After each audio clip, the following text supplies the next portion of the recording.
Alright mga kapatid, welcome back po sa Coach Haji Vlog at salamat po at God bless po sa ibinigay sa ating mga pagpapala at mga biyaya. Pinupuri po natin ang ating Panginoong Yesus. Okay? Magandang umaga po sa inyo lahat. Bago ang lahat, okay. Magandang umaga po sa inyong lahat at kung umaga po sa inyo, magandang umaga. Kung gabi naman po, magandang gabi. Kung tanghali, magandang tanghali po sa inyong lahat. Dito po sa aming bansa Pilipinas ay alas 8:30 ng umaga po. Binabati ko po kayong lahat at nawa nasa mabuti po kayong kalagayan. God bless po sa lahat. At salamat po sa mga nag-subscribe at saka mga nag-views. Sobra ko pong na-appreciate na po yun. Thank you, thank you.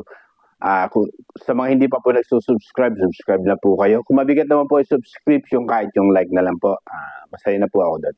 At na-appreciate ko na po yun. At thank you sa lahat. Okay? Ang tatalakayin natin mga kapatid, yung magbibigay lang tayo ng reaction at opinion regarding doon sa naganap na nung 13 yung INC rally, di ba? Sa Luneta, yung National Rally for Peace. Yun, bigyan natin. Tapos kung mayroong ibang issue na pumasok na sa ating magkuka na lang tayo. Magsisegue na lang ng kwan. Basta yun na lang mo, yan muna ang ating talakayin. Okay mga kapatid, bigyan natin ng kaunting reaction yun. Base po sa inilabas na estimate ng PNP ata o doon sa mga nag-estimate po ay 1.5 million daw yun. Pero base sa aking opinion ko po, sarili ko kasi nandun ako sa ground mismo eh. Nandun mismo ako, nakita ko kung gaano kadami talaga at nakita naman natin talagang hindi talagang tingin ko hindi lang 1.5 million, mga 2 million approximately. Parang yun ang tansya ko, yung opinion ko po yun. Malaya naman tayo mag-opinion, at malaya naman sila mag-estimate, diba? Tayo, ang estimate ko po, mga 2 million. Halos, yan, ganyan. Okay, ilabas natin yung base doon sa naglabasan, 13, after nung INC rally, nagkaroon ng kwan. Nakita naman natin sa kwan, yung post sa kwan, sa TV5, di ba? Yung with together mga kwan, parang hapunan. Hapunan ng mga senador at pinatawag ni First Lady Lisa Marcos. Nakita naman natin kasi sila nag-post niyan. Tapos, kunin na natin yung kwan. Yung nilabas na pahayag ng palasyo, sinabi ni Bersamin na yung INC rally ay hindi nagbabago yung opinion ng Pangulo tungkol doon sa kanyang naunang kwan, diba? Hindi raw nagbago doon sa ginanap na rally, bagamat nakita na gano'ng kalaki, diba? Hindi nagbago yung opinion ng Pangulo para diba, sa impeachment against kay BP Sara. Hindi, yun ay bahagi ng sinabi ng palasyo ni Bersamin, okay? Executive Secretary ng palasyo, di ba? Ni Bongbong Marcos, okay? Unahin natin yung buwan, hindi daw nagbago. Medyo nalilito lang tayo mga kapatid sa sinabi niya. Doon sa pahayag ng palasyo. Kasi unang-una, wala naman, di ba? Ano ba ang dapat na wala naman talaga dapat ibago, di ba? Kasi naipahayag niya na yan noong una pa na talagang ayaw niya ma-impeach si BP Sara, di ba? Pero bakit naglabas ng ganyang statement? Para bang, di ba nakakalito? Unang-una dapat ang ilalabas nila diyan statement nagpasalamat dapat. Bagamat hindi naman hinahangad ng INC na magpasalamat ang Pangulo. Dahil unang-una, di ba, bakit nga ba magpapasalamat si BBM doon sa naganap na rally? Sinuportahan nga po siya, di ba? Doon sa pahayag niya na walang mapapala ang sambayan ng Pilipino doon sa impeachment na isinasagawa sa Congress, di ba? Kaya sumuporta po yung INC, di ba? Dangan nga lang, doon nga lang sa ganung statement na hindi nagbago. Wala naman talagang dapat mabago di ba? Dapat ang inilabas nila, base lang sa opinion ko po dapat yung, kasi nakita naman natin yan, dapat nagpasalamat doon. Naipakita lang dapat yung pagpapasalamat. Kasi unang-una, sinuportahan ka Sinuportahan ka ng ANC kung ano ba ng opinion na mayroon ka. Di ba? Dapat, ang inilabas nila, salamat. Di ba? Pero base doon sa kwan, hindi naman hinahangad ng INC na magpasalamat pa Pero dahil sa sinuportahan ka, wala ka bang, di ba? Ganoon lang naman yan Kasi pahayag mo po yan di ba? Pahayag mo yan na talagang ayaw mong ma-impeach ang BP Sara. Dahil wala namang mapapala at wala pakinabang ang sambayan ng Pilipino. Pero ang inilabas mo, hindi nagbago. O, di ba? Dapat ang quad doon, ni-release doon ng statement ay thank you sa INC dahil doon sa suporta nyo o doon sa pahayag ko na sinuportahan nyo. Dapat yun ang malinaw doon, di ba? Dapat yun ang inilalabas ng mga mensahe. Bagamat, di ba, hindi hinahangad ng INC, siguro, sa aking pananaw kulong po, hindi hinahangad ng INC na magpasalamat ang BPN tungkol doon sa naganap na rally. Hindi po yun eh. Pero bilang ikaw ang Pangulo ng Bansang Pilipinas at sinuportahan yung layunin, yung kagustuhan, di ba dapat nagpapasalamat? hindi wala eh. Talagang dito natin napansin, mga kapatid, na talagang siya, hindi niya siguro ugali rin yung magpasalamat, di ba? Kasi kadalasan naman, karamihan naman nung naglabasan tungkol sa mga di ba? Di ba? Wala siyang inilabas na ganong statement. Kahit doon sa mga ibang mga issue regarding doon sa paano siya tinangkilik ng mga sambay ng Pilipino, paano siya tinangkilik binitbit ng mga sa pangunguna ni BP Sara, nag-giveaway siya, di ba? Nag-giveaway siya, pero wala ka narinig, di ba? Tapos yun ang mapapansin natin. Na talaga minsan, para bang hindi talaga yung siguro ugali yung magpasalamat at tumanaw ng budalong. Kaya sana naman, yung mga ganong sitwasyon, mapansin nila yung ganon. Wala talaga mababago dapat. Ang dapat nilabas nila doon, statement doon, yung magpasalamat, di ba? Magpasalamat tungkol doon sa tungkol doon sa nangyari, di ba? Doon dapat magpapasalamat sila. Dahil unang-una, sinuportahan ka, di ba? Ganon lang dapat mga kapatid. Wag parang inililihin ko nila. Parang gano'n, parang wala bang pasalamat man lang? O, di ba? Bagamat hindi naman hinahangad na iglesia ng INC na magpasalamat kay. Pero bilang Pangulo ka at sinusuportahan ka, dapat naroon yung pagpapasalamat, di ba? Okay, mga kapatid, napansin natin lang yun. Parang hindi niya ugali siguro yung gano'ng sistema.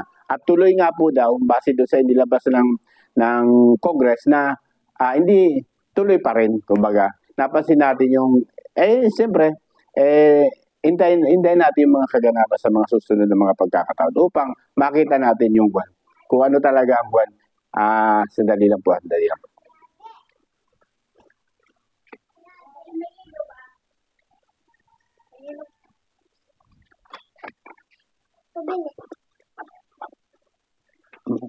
May ginagawa ko. Mamaya.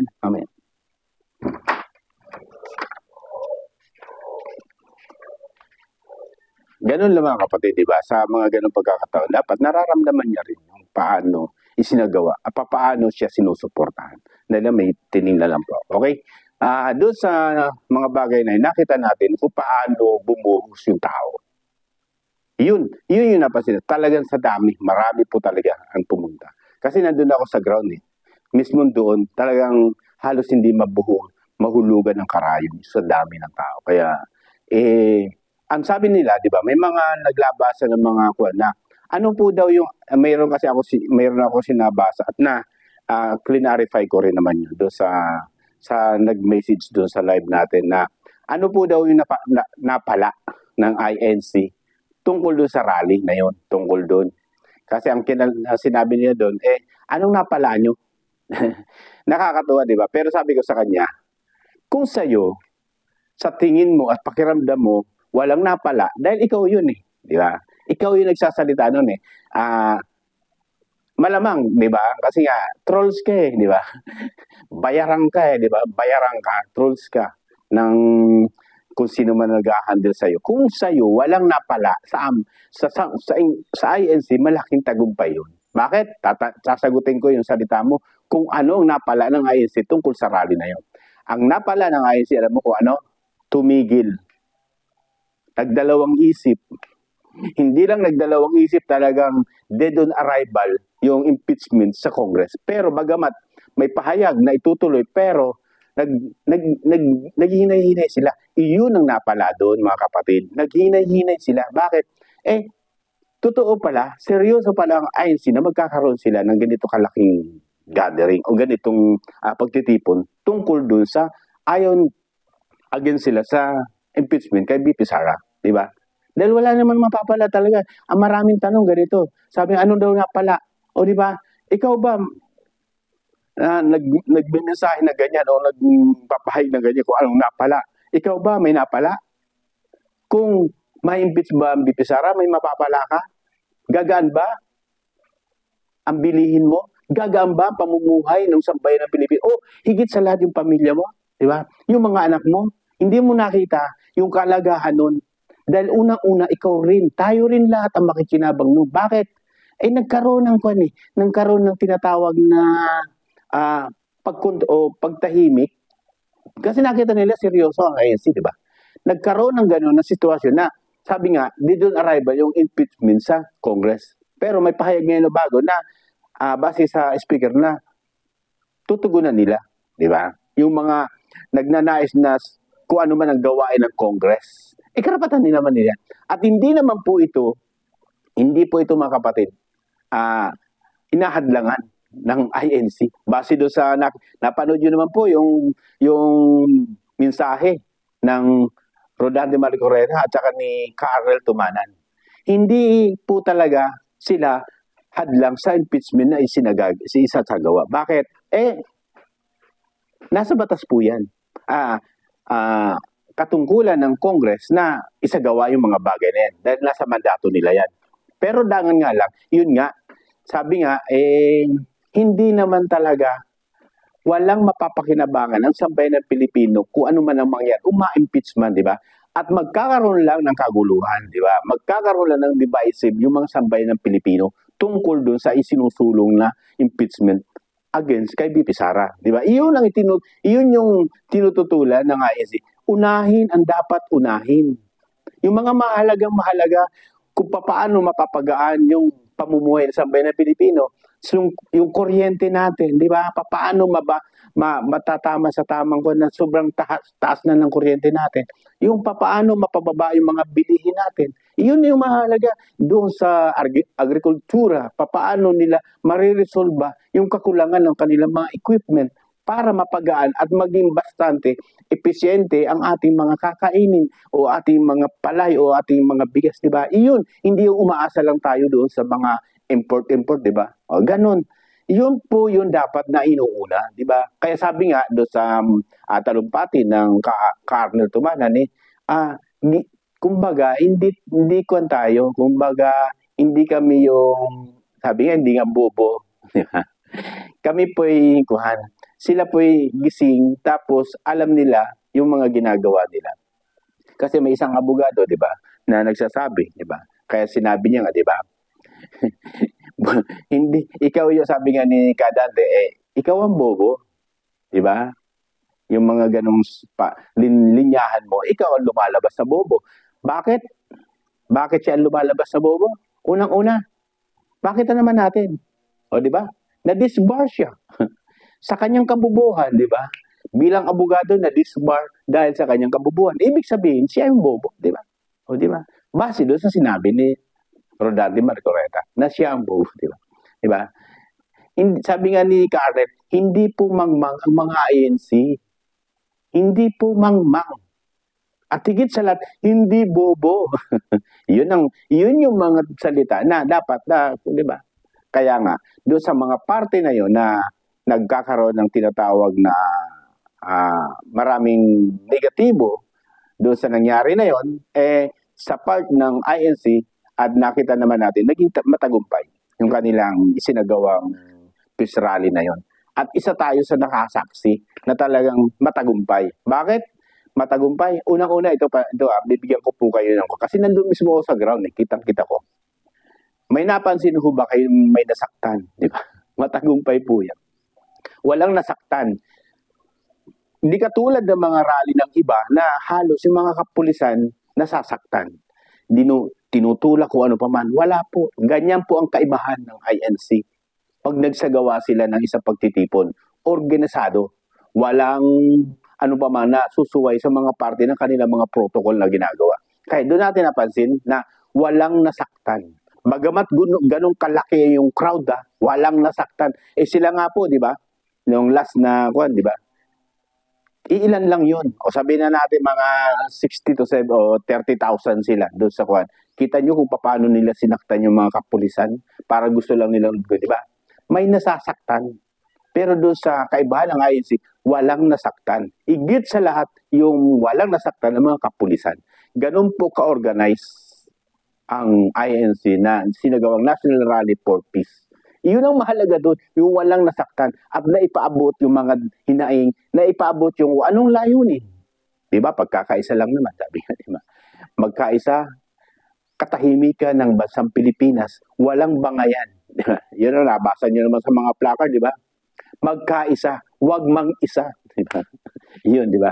Kaya, nakakatuwa dahil unang-una naging bagamat medyo naging bahagi pa rin tayo doon sa parte na yun. Nakita natin, nasaksihan ko kung paano ka-organize at gaano kapayapa ang isinagawang peace rally ng INC.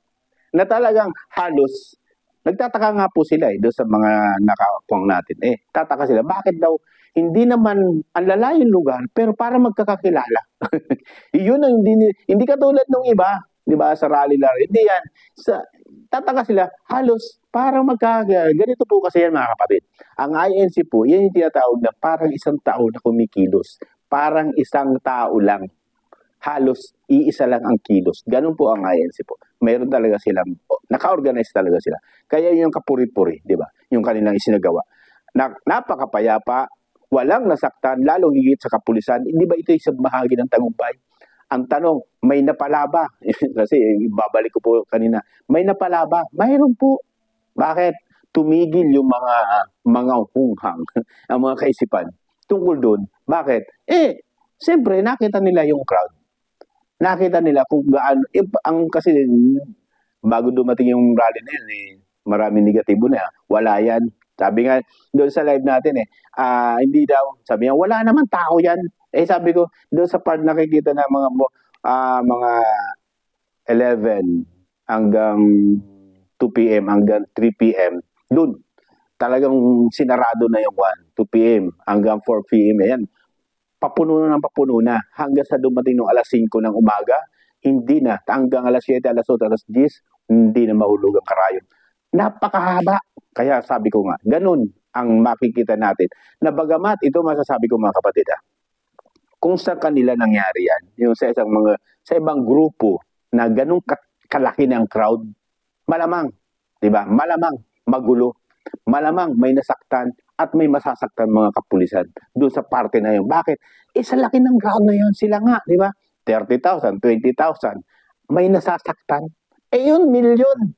Base sa estimate ko, 2 milyon yan. Pero nilabas ng 1.5 to 1.6 million lang daw. Pero tingin ko talaga sa haba at sa dami, puno yung grandstand, puno yung Rizal Park, bagamat doon sa mga doon sa mailalim na talagang sobrang hirap pumasok sa Rizal Park.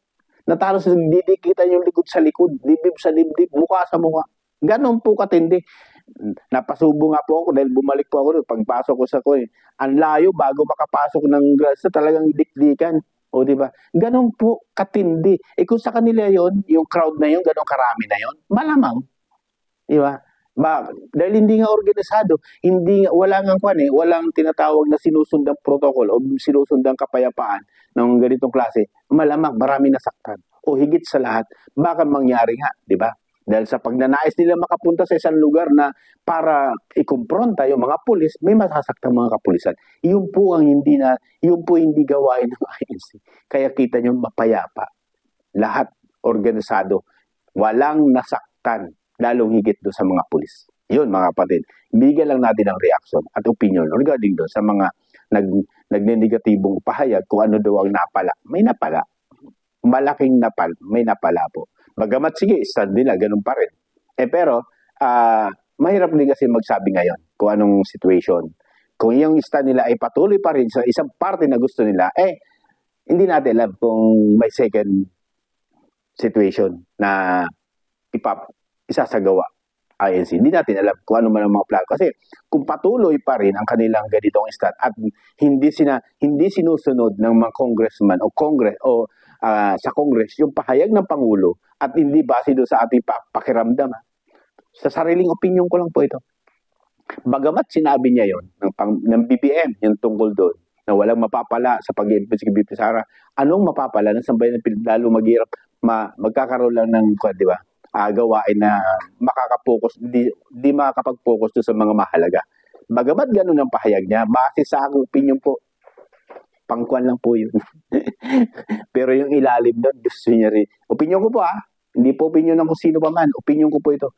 Pero gusto niya pa rin. Gusto niya rin ma-impress siya. Opinion, malaya po tayo, Pilipino po tayo mag-opinion sa Martin. Tingin ko, dahil walang kwan walang confirmation o walang pahayag o walang inilabas na sitwasyon na ganun, napasalamat tayo doon sa sinabi niya. Ibig sabihin, gusto niya rin.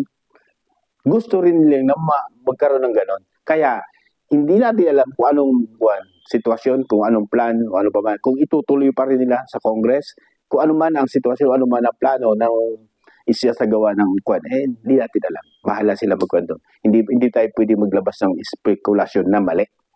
Pero, tandaan nyo mga kapatid, ito kwan lang po ito. Paon na lang po ito. Mga paon na lang ito. Sana nga, di ba? Sana nga, di ba? Makinig, pakinggan yung kaya majority, sabi nga nila, madami na po yun Pero naglabas si Senator Laila de Lima, di ba? Na majority pa rin daw sila. Bagamat ganun kalaki yung crowd na nangyari na nakita naman nila. Kasaysayan na po yan di ba? Nakita nila kung gaano kalaki yung crowd. Majority pa rin daw. Sabi nga ni Karen, sino ba nagsasabi na kami ang majority? Di ba? Kinukuha lang natin kasi yun yung talumpado ni Karen Tumanan, di ba? Wala naman, hindi naman namin sinasabi, sabi ni Arnel na kami ang majority. Pero base sa nakita natin kung paano dumami at nagsipagpuntahan, lumalabas na sila na yung majority. Kasi nakita nila sa dami. Pero walang binapahayag ngayon sila majority. Ganun lang, kalinaw. Kasi nga, itong Senator Laila de Lima, di ba? Ganun lang. Alam mo naman, yung mga nakaraan, kung babalikan natin yung nakaraan, halos lamurain o durugin itong BBM ng mga dilawan na yan. Yung mga pinklawan na yan, liberal na yan, di ba? Durug, paano na akusahan na mandarambong, magnanakaw, di ba? Tapos, itong klaseng administrasyon ito ay talagang ang ama nito ay diktador, anak ng diktador, pero ngayon, kinain niya na yan. Kinain niya na lang po yan. Para katulad ng aso, isinuka niya pero kakainin niya pa rin. Ganun, di ba? Yung pagpapalibing sa tatay, ayaw nila. Kailangan doon nila hukayin. Si Kwan, di ba? Nagsalita niyan si dating senador, di ba? Kiko Pangilinan, kung ganitong klase, di ba? Pero ngayon, kinain na nila. Bakit? Kapicturan nila sa Malacanang nung nakaraan ni Megastar at saka ni Kiko Pangilinan, yung First Lady, di ba? At ni Bongbong Marcos. Nasaan na? Nasaan na yung mga ba, di ba? Nag-segue lang tayo tungkol doon, mga kapatid. Pero nakita natin, hindi talaga sila consistent, di ba? Kung ano yung mga, kumbaga sa ito yung mga itong mga na to, kung ano yung alon, o yung agos, doon, kumukuha lang sila. Mapaglaro, di ba? Mapaglaro. Pero pag tiningnan mo sa isang party kung gaano ka-consistent yung mga sinasabi, laglag. Bakit? Kung babalikan mo yung mga sinabi nila noong bago hindi pa election na yan o before malapit na election ng 2022 kung paano durugin si BBM, wala talagang kung akusahan, samantalang yung mga tumulong, hindi tayo nagbabalik ng yung mga tumulong kay BBM, mga Duterte, yung mga sambayan ng Pilipino na para maibalik siya doon, yun yung iniwanan niya KOJC, di ba, iniwanan niya yan, ang laking tulong ng KOJC sa kanya. Talagang siya yung binoto talaga niya. Iniwanan niya. Niyakap niya yung mga Castro, Manuel, si Brosas, yung mga hindi naman bumoto sa kanya. Yan yung mga pinagyayakap nila. Di ba? Sige, sabihin natin. Makatotohanan lang. Di tanungin mo si Tanungin mo si Kiko Pangilinan at saka Sharon Cuneta kung binoto si BBM. Maliwanag po yan. Di ba? Dahil Lenny yan. Pero bakit? Kung sino yung mga talagang wala naman ambag sa kanyang panalo o bilang Pangulo, iyon ang mga pinagyayak. Yung mga nag-ambag sa kanya at nagluklok sa kanya, iyon yung mga iniwanan niya. Sigurado siya doon, iniwanan niya pa. Di ba? Kung paano yung iseminan. OJC. Dito, 100% siya ang binoto niyan. Ilan yan? Dami niyan. O, di ba? Pero nilaglag niya yan. At tinangkilik niya yung mga tinangkilik niya yung mga hindi bumoto sa kanya. Iyan ang masasabi natin na talaga walang utang na loob. Di ba? Kita natin walang utang na loob eh. Ito, nag-rally nga ng INC. Hindi pasalamatan nga, hindi siya pasalamatan eh. Walang utang na loob talaga. Hindi sa kanya yan, hindi nananalayte sa kanyang dugo yung salitang salamat. O magpasalamat siya sa isang party na ito. Wala sa kanya yun. Bakit? Di ba? Mga kwan yan eh. Mayayaman yung mga yan. O, di ba? Wala naman pakialam nila sa mga sambay ng Pilipino na naghihirap. Di ba? Kung sino yung party na alam niyang malaki ang, di ba? Diyan siya, yung mga oligarto na. Diyan yan, mga yan. Di ba?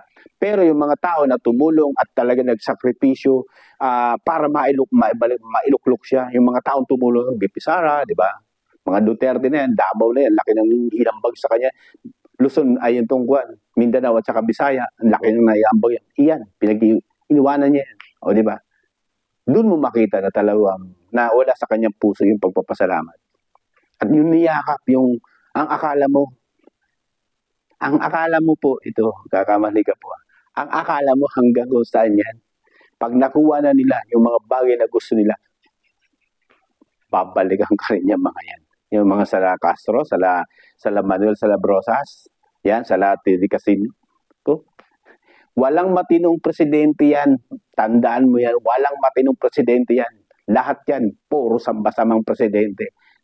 Kahit tingnan mo yung history niyan, wala silang matinong presidente. Kaya hinay-hinay BBM. Kapag nakuha na nila ang gusto nila, makikita mo. Yung mga dapat na talagang tumulong sa'yo, yun ang iniwanan mo.